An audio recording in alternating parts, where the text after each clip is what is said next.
Fala, Hakaishinhos, tudo bom com vocês? Aqui é Brenda Mizuki apresentando o canal Hakai. E vamos para o capítulo 3 de Dragon Ball Hakai, o nascimento de um novo deus da destruição. Hakai.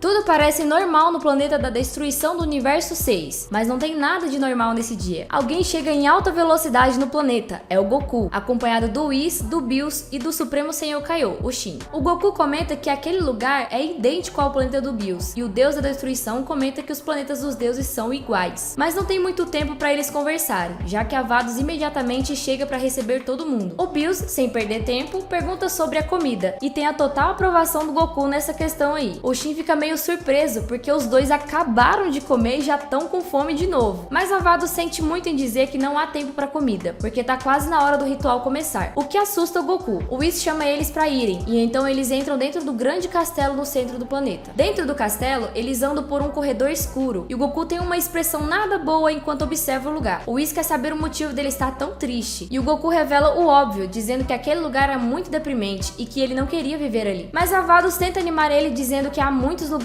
para conhecer o universo, e ele também estará bem ocupado, já que o Champa deixou muito trabalho acumulado. E também, como Deus, ele vai ter muitos treinamentos especiais. A parte onde diz treinamento realmente anima o Goku, que muda seu humor de repente. Eles finalmente chegam no local onde o ritual vai acontecer, que tá trancado por um portão gigante. Quando esse portão se abre, eles veem que já estão reunidos todos os outros que vão participar, que são os outros deuses da destruição, os anjos, os deuses da criação e, é claro, o sumo sacerdote. O Goku tá assustado com o fato de todos olharem tanto pra ele, perguntando se ele tá atrasado. A Vados diz que não, eles estavam 2 minutos adiantados, mas essas reuniões são sempre muito tensas. O Goku dá uma olhada no lugar, procurando alguma coisa. Na verdade, ele tá procurando pelos Zenhos, mas o Bills disse que eles não vêm. Eles não gostam desse tipo de reunião porque acham entediante. O Bills concorda com eles, mas ao contrário dos deuses supremos, ele não pode se negar a participar. Algo ali chama a atenção do Goku. Ele nota 3 estátuas em um canto do local. Uma dessas estátuas é do Champa, e as outras duas são de pessoas desconhecidas, mas olhando os trajes, vemos que eram todos deuses da destruição. Um deles é um estranho homem lagarto, e o outro parece muito com Tapion, um personagem do último filme de Dragon Ball Z. O Goku pergunta quem são eles, e a Vado diz que são todos os antigos deuses da destruição do universo 6. E como ele pode ver, Champa é o terceiro. O Goku fica surpreso pelos deuses trocarem assim. O Whis explica que eventualmente os destruidores deixam seus cargos. Isso pode acontecer por pedido deles, por expulsão ou até mesmo por morte. A última afirmação assusta o Goku, que não consegue pensar na ideia de alguém vencendo seres tão poderosos quanto os deuses da destruição. O Bills explica que nessa coisa que eles chamam de existência, existem muitos seres poderosos, e que mesmo que os deuses da destruição estejam muito alto nessa escala, ainda estão muito longe do topo. A Vados promete pro Goku que ensinará a ele sobre isso nas suas lições, mas o que ele precisa saber agora é que existem 3 gerações de deuses da destruição, e que ele é a primeira divindade da 4ª geração. O Goku parece entender. Ele diz que o topo está sendo preparado para ser o novo deus da destruição do universo 11, assim como ele e o Vegeta estavam sendo preparados para serem novas divindades do universo 7. Isso significa que eles já estavam planejando fazer a troca de gerações, mas acabou acontecendo um adiamento nesse universo. O Bills elogia a perspicácia do Goku em entender isso, mas afirma que a troca de gerações pode ser bem lenta, e que o intervalo do reinado de um deus para o outro pode levar até milhões de anos. O Daishikan anuncia que finalmente chegou a hora de começar o ritual, e então todos os presentes que estavam espalhados pelo lugar se aproximam. Ele tem em sua frente 2 almofadas, uma delas vazia e outra uma fruta dourada em cima. Todos se reúnem próximos a essas almofadas, e por fim o Goku se aproxima. O Daishikan pede que o Goku se sente na almofada reservada, e depois de hesitar um pouco ao lado do Whis, ele faz o que o sumo sacerdote pediu. Encarando aquela fruta estranha, o Goku pergunta o que é aquilo. O Daishikan explica que aquele fruto será o novo Kaioshin do universo 6, e que assim que as vidas deles fossem conectadas, o Kaioshin nasceria. O Goku acha tudo aquilo um pouco estranho, mas aceita. Todos os anjos presentes formam um círculo ao redor do Goku, enquanto começam a dar as mãos. O Daishikan pede que o Goku esvazie completamente a sua mente, e diz que é importante que ele faça isso. Quando o Goku faz o que o Daishikan pede, uma espécie de energia parece circular ele, e surgem 2 pequenos orbes de energia. Uma tem a cor branca e o outro a cor roxa. A energia roxa vai até o Goku, e parece criar uma corrente de ar ou energia ao redor dele. Depois disso, ele abre os olhos, e ele já tá vestido como um deus da destruição. Quando ele olha pro lado, vê uma Kaioshin parada parada lá, que dá um oi pra ele. Ele diz que não viu ela, e ela soluciona o mistério rapidamente dizendo que é porque ele tava com os olhos fechados. O Goku olha bem pra ela como quem tá curioso, e diz que não sabia que os Kaioshins podiam nascer meninas. Ela responde que os Kaioshins não têm gênero, mas que podem nascer com uma aparência feminina. Depois de explicar isso, ela se apresenta dizendo que seu nome é Liai. O Goku responde dizendo seu nome também. O Daishinkan diz que é melhor eles se darem muito bem, pois a partir de agora as vidas deles estão conectadas, e eles devem trabalhar em harmonia pelo bem do universo. O Goku muda o assunto perguntando pro Daishinkan se ocorreu tudo bem com o ritual. Isso porque ele não tá se sentindo diferente, mas o anjo diz que sim, deu tudo certo, mas que ele só vai sentir as mudanças do seu corpo aos poucos. Mas ele já parou de envelhecer, ou seja, ele agora é uma divindade. A Vados, brincalhona como sempre, diz que o Goku ficou melhor naquele traje do que o Champa, e só agora ele percebe que não tava mais usando suas roupas habituais, e ele fica um tempinho olhando pra roupa nova. Todas as divindades presentes naquele local se aproximam. O Daishinkan comanda a todos os anjos que cumprimentem os novos deuses da destruição e criação, Son Goku e Liai. Depois disso, ele diz aos novos deuses que agora é o dever deles trabalharem pela paz e pelo bem do universo 6. Os dois concordam. Após tudo isso, o Daishinkan finaliza a reunião, e todos vão embora dali, com exceção dos deuses do universo 7 e do universo 6. Chegando até o Goku, o Whis pergunta se ele ainda não sente diferenças em seu corpo. Dessa vez ele diz que sim, ele sente como se existisse uma energia estranha dentro de si. O Whis entende e diz que é a energia da destruição. Goku não entende muito bem e pergunta se ele tá falando do Hakai. Quem responde é a Vados, que explica que o Hakai e a energia da destruição não são a mesma coisa, ambos são parecidos, já que o Hakai é um subproduto da energia da destruição, mas há diferenças entre esses dois conceitos. Mas ela diz que ele vai aprender isso depois. O Goku não entende nada do que ela diz, mas fica empolgado mesmo assim. Ele olha pro Bills e diz que vai treinar muito para que os dois possam ter a revanche deles. O Bills sorri, dizendo que ele mal se tornou um deus e já tá se achando. Em seguida, ele chama o Whis e o Shin pra irem embora pra casa. Os três se reúnem, o Shin toca nos outros dois e depois usa o Kai Kai pra tirar eles dali. O Goku observa calado a partida deles. A Liai tá confusa, ela não sabe o que fazer, o que é compreensível, já que ela acabou de nascer. A Vados explica que o Champa e o Fua não fizeram um bom trabalho, mais culpa do Champa do que do Fua, pra ser justo. Agora os novos deuses precisam se preparar pra fazer um bom trabalho. O Goku vai treinar com ela, enquanto a Liai deve ir pro planeta supremo com o assistente dela pra aprender tudo o que precisa pra ser uma boa deusa. Nessa hora, o tal assistente da Liai aparece. A Vados explica que o nome dele é Kiboru, e ele tava esperando o ritual acabar pra levar ela. A Liai vai até o Kiboru rapidamente, ficando frente a frente com ele. Ela se apresenta pra ele dizendo ser um prazer, e ele se apresenta pra ela também. Ela se despede do Goku e da Vados, e depois eles vão embora. Depois disso, só o Goku e a Vados ficam por lá. O Goku já começa reclamando da roupa, perguntando se ele pode usar as suas roupas habituais. Ele não gosta muito daquele traje de deus da destruição. A Vados responde que sim, enquanto estiver no planeta dele, ele pode usar o traje que quiser. A roupa de deus da destruição só é obrigatória em ocasiões formais. Após explicar isso, ela ergue seu cajado e então magicamente o Goku volta a usar sua roupa de sempre. Depois de trocar as roupas do Goku, a Vados pergunta se eles já podem começar com as atividades. O Goku diz que tá cansado e ele não pode descansar desde que começou toda essa história de se tornar um deus da destruição. Ele pergunta pra ela se pode dormir um pouquinho. A Vados concorda e pergunta se ela deve acordar ele em aproximadamente 35 anos. O Goku se assusta perguntando se ele precisa mesmo dormir tanto tempo que nem o Sr. Bills. Ele queria poder acordar no dia seguinte, como sempre. A Vados ri. Ela agora se lembra que dormir por tanto tempo é uma característica dos Nekoseidins, provavelmente o nome da raça do Bills e do Champa. Ela brinca dizendo que aparentemente as coisas vão mudar muito por ali. Enquanto isso, no universo 7, o Bills está sentado em um toco de árvore observando o lago do seu planeta. O Whis observa ele e pergunta se o Destruidor tá bem, dizendo que o Bills tá ali desde que chegou da reunião, o que já faz muitas horas. O Bills diz que tá aproveitando o silêncio e o sossego, mas o Whis refuta ele, dizendo que ele não parece estar aproveitando tanto assim. O Bills admite que algo o incomoda, talvez esteja um pouco silencioso demais. Ele deve ter se acostumado com aqueles idiotas ali. O Whis concorda que os dois são realmente divertidos, especialmente o Goku, com aquela personalidade boba e descontraída dele. Já que o Whis tocou no assunto do Goku, o Bills pergunta como ele acha que o Goku vai lidar com essa coisa toda de Deus da destruição, já que ele sempre dizia que não conseguiria destruir nada. O Whis diz que essa é uma boa pergunta e fica se perguntando como o Goku lidaria com todos os dilemas morais que esse cargo exige. De qualquer forma, o Whis parece ter certeza de só uma coisa: ele não será mais o mesmo. E depois de afirmar isso, ele pergunta se é isso que preocupa o Bills. O Bills nega que esteja preocupado, dizendo que ele tá no máximo curioso. Ele desconversa e diz que vai aproveitar o silêncio pra dormir um pouco, e que em um mês o Whis poderia acordar ele pra ir na casa da Bulma comer alguma coisa. O Whis obviamente concorda. O Bills sai voando dali, ali, mas enquanto voa, se questiona em pensamento a razão de ele estar se preocupando tanto com a vida de um mero humano. Será que ele se importou mais do que deveria? No dia seguinte, depois de descansar bastante, o Goku inicia o seu treinamento como o deus da destruição. A Vados e o Goku estão no campo do planeta. A mestra do Destruidor explica que o primeiro passo do seu treinamento será acessar a energia da destruição dele. Goku pergunta como ele faz isso. A Vados diz que há vários estágios de controle dessa energia e que ele vai aprender isso com o tempo. Por enquanto, ele fará do modo mais simples, que é sentir os sentimentos necessários para a destruição. O Goku não entende muito bem essa informação. Ele acessa a energia da destruição com sentimentos? A Vados explica que quando alguém está destruindo algo, é natural sentir coisas como raiva e outros sentimentos negativos. O Goku sorri contente. Para ele, isso é moleza. Ele já sente raiva quando se transforma em Super Saiyajin. Mas a Vados explica que não é bem assim. A raiva dele não pode ser simples. Tem que ser uma raiva específica, um desejo pela mais pura destruição. Ele precisa livrar a mente dele de qualquer hesitação. Ele só precisa querer destruir e nada mais. O Goku comenta que o Vegeta disse algo parecido para ele quando contou sobre o treinamento dele com o Bills. A Vados diz que a forma de treinamento pode ser a mesma, mas o resultado não vai ser. Tudo que um mortal pode fazer é simular a energia da destruição para conseguir executar o Hakai, mas essa é uma simulação limitada e não pode se comparar com o poder da destruição de um verdadeiro Hakaishin. Bem, mesmo depois dessa explicação toda, o Goku não tá entendendo nada. A Vados desiste da explicação verbal e sugere uma abordagem prática. O Goku prefere desse jeito e diz que vai sentir muita raiva. Ele aumenta seu Ki, causando até anomalias climáticas no planeta, mas é tudo inútil e a Vados manda ele parar dizendo que ele não tá usando a energia da destruição, apenas o Ki comum. O Goku fica desapontado. Ele sentiu toda a raiva que poderia sentir e mesmo assim não funcionou. A Vados diz que se não tá dando certo daquela forma, eles têm que tentar de outra maneira, meditação. O Goku fica meio surpreso com isso. Ela explica que fazendo isso, o Goku pode encontrar a energia da destruição no seu corpo. E se ele conseguir fazer isso, deve se familiarizar com ela. O Goku ainda não tá entendendo muito bem, mas ele diz que vai tentar enquanto se senta em posição de meditação. A Vados orienta que ele se concentre e tente sentir todo o Ki dele, assim como seus pensamentos e sentimentos. Ele encontrará dentro de si uma fonte de energia negativa, provavelmente nos locais mais obscuros da sua mente. Quando ele encontrar essa fonte de energia, ele deve se juntar a ela, mas ele deve ter cuidado, porque se a vontade dele for fraca, a energia vai consumi-lo. O Goku fecha os olhos e consegue chegar à região obscura da sua mente, mas ele acha que aquele lugar é assustador demais e nem imaginava que um lugar assim poderia existir dentro dele. O Goku fecha os olhos e se concentra para encontrar energia negativa, e quando encontra, ele voa até ela. A fonte de energia é um grande globo de energia roxa, e vendo aquilo, o Goku diz que sente calafrio só em chegar perto. Mesmo assim, ele se aproxima da energia para tocar, e a energia parece colar no corpo dele, e então ele começa a sentir algo ruim, e de acordo com ele, nunca sentiu tanta dor na sua vida, e também tá sentindo uma grande fúria. O Goku de repente se lembra dos momentos com seu avô, e depois da morte dele, ele se lembra das vezes em que Kuririn morreu, tanto pelas mãos do Tamborini quanto das do Frieza, e também se lembra da morte do Meruem.